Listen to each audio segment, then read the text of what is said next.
Alright, welcome back to Project Seawolf. It was yesterday that power washed most of the inside of the boat. The engine compartment, a lot of the aft areas are still in need of a lot of cleaning, but I can't really get at those until I get the engine out. So now that is probably the biggest obstacle, is the engine. I put the high-low reefer up for sale today, and so hopefully selling that will get me enough to get the engine out and the mast down, actually.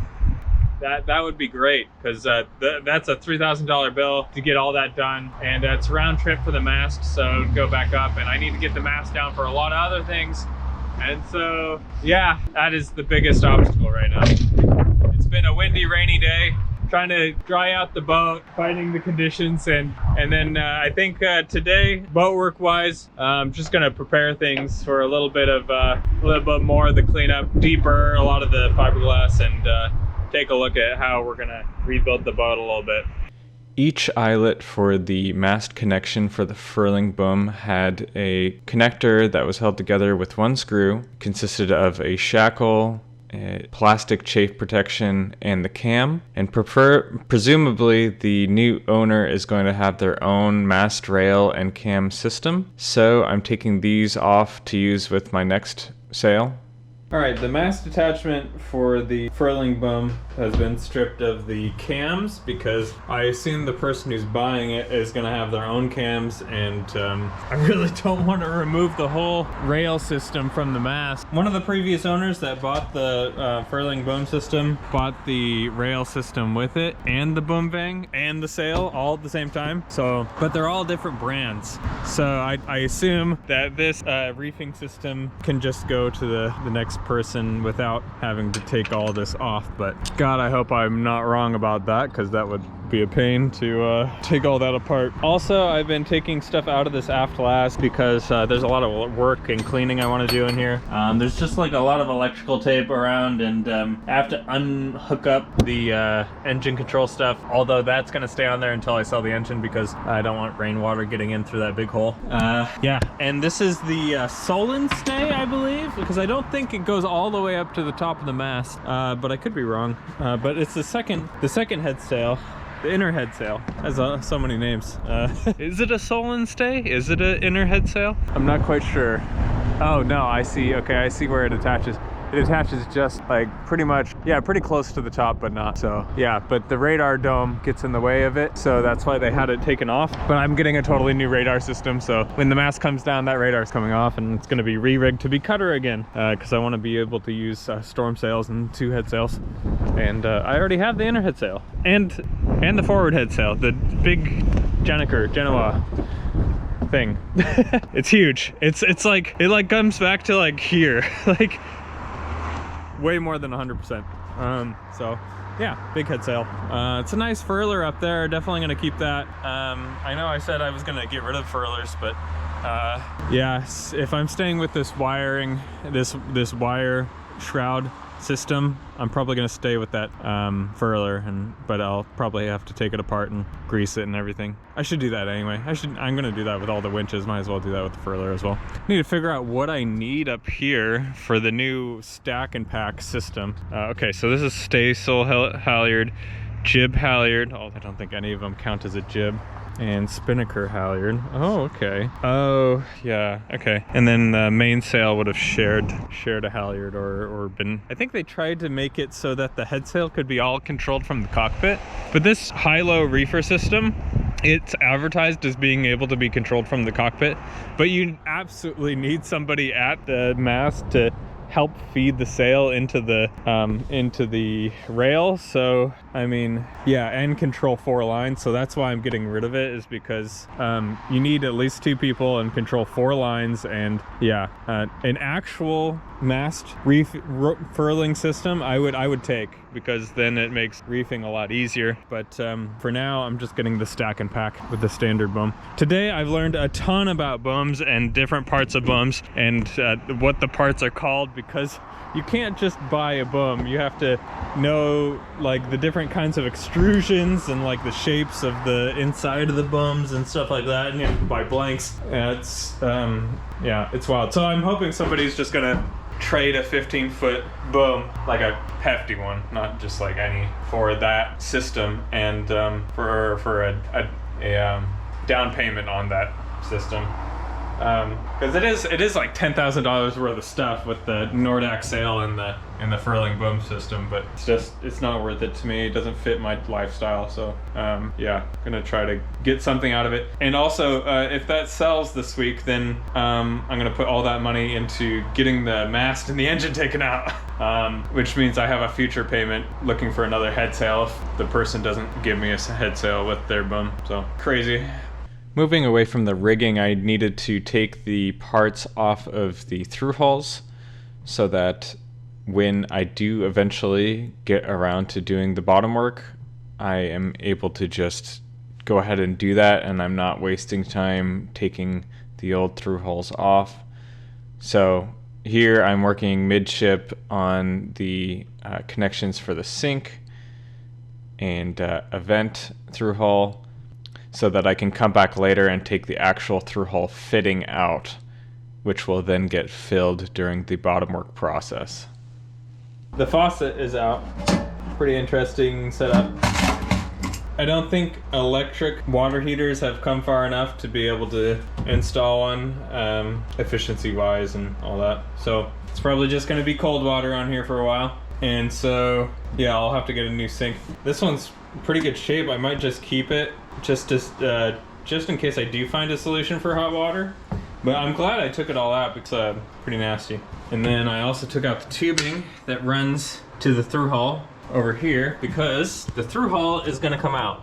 And underneath the sink here, I'm gonna have a little tank, and that little tank is just gonna pump out, pump up and out. Or I can detach it and dump it out manually, or I can manually pump it or whatever. Because I want to eliminate as many through hulls as I possibly can. And that one was just definitely an excessive size and location through hull. Yeah, a little bit of a distraction from my goals today, but I had a few bites on the furler. Oh, I got mentioned in Sailing Reimagined video for my dumb N95 shop vac mask.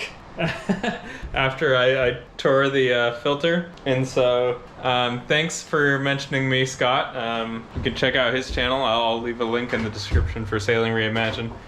He's also refitting a boat, doing a lot of deck work, it looks like, from that video. But yeah, I'm generally just unplumbing the through hull so I can take the through hulls off and start that process. There's a ton of through hulls, and they're in not great locations, and they're all gonna get filled.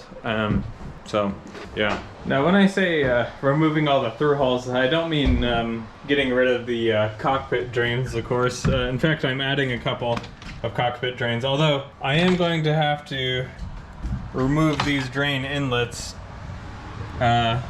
because this companionway needs to come up for it to be blue water capable and in always. And I've seen some seafarers for sale that have the companionway converted to something more blue water worthy. So I'm probably gonna copy that, or try to. They might get in the way, they might not, so pending. But definitely wanna add cockpit drains, because if one of these drains is clogged or both get clogged, then I need to have more drains, because it'd be bad to have boarding seas, for sure.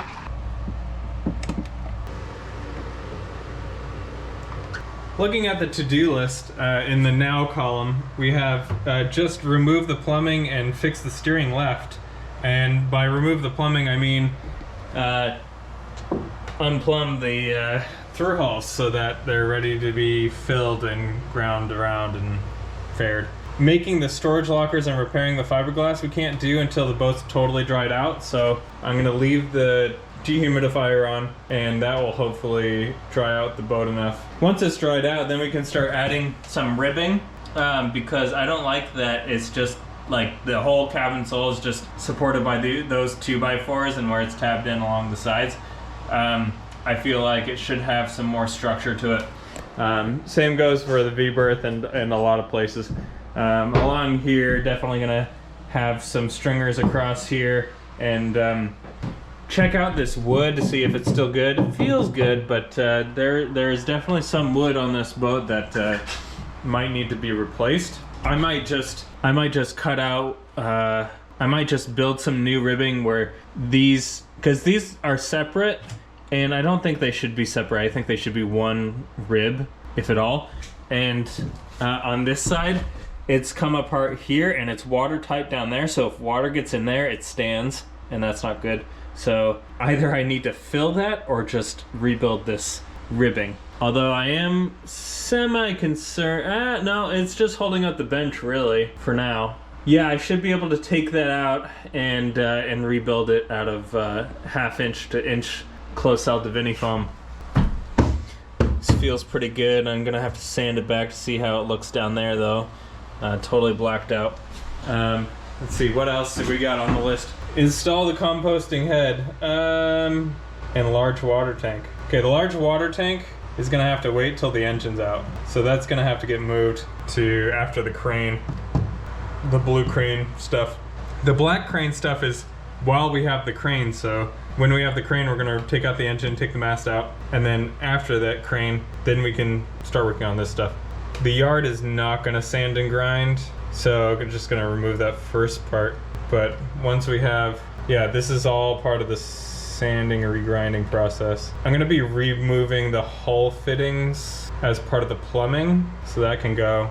Repairing and rewiring the mast, yeah, that's gonna be wall the mast down. I have to remove hull fittings again. Oh, yeah, because of the engine, so the engine hull fittings, but I can start that, well, I'm gonna be starting that now. What can be added to the now section is dropping the keel and then practicing the bottom work on the keel before we actually start working on the bottom. Installing new wiring, I'm gonna have to wait until after the sanding and grinding because I don't want everything to get nasty when I'm working on these chain plates because fiberglass is gonna get everywhere again. So overall, I think we're on the cusp of getting like just a ton done on the boat, especially if I sell that furling system. It'll give me enough money to get the mast down and the engine out, and then that will unlock like everything.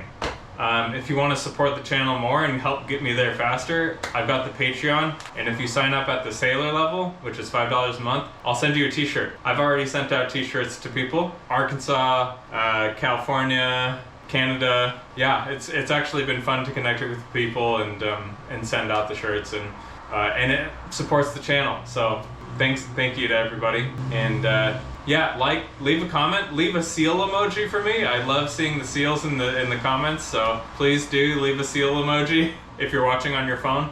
And if you're watching on the computer, then type out a comment if you want. That also helps out the channel a lot. It games the algorithm a little bit. So I appreciate all the constructive criticism in the comments, and yeah, the boat is coming along, and I'm actually starting to figure out like exactly what I need to do. And you know, all these little things add up, and as Captain Topher on Mkii says, the boat will just bloom at the end, and you just got to stick with it until it's there. And I've been having a great time. My bank account has not, but yeah, I've been having a good time. So yeah, thanks for watching, thanks for subscribing, and I'll see you next week.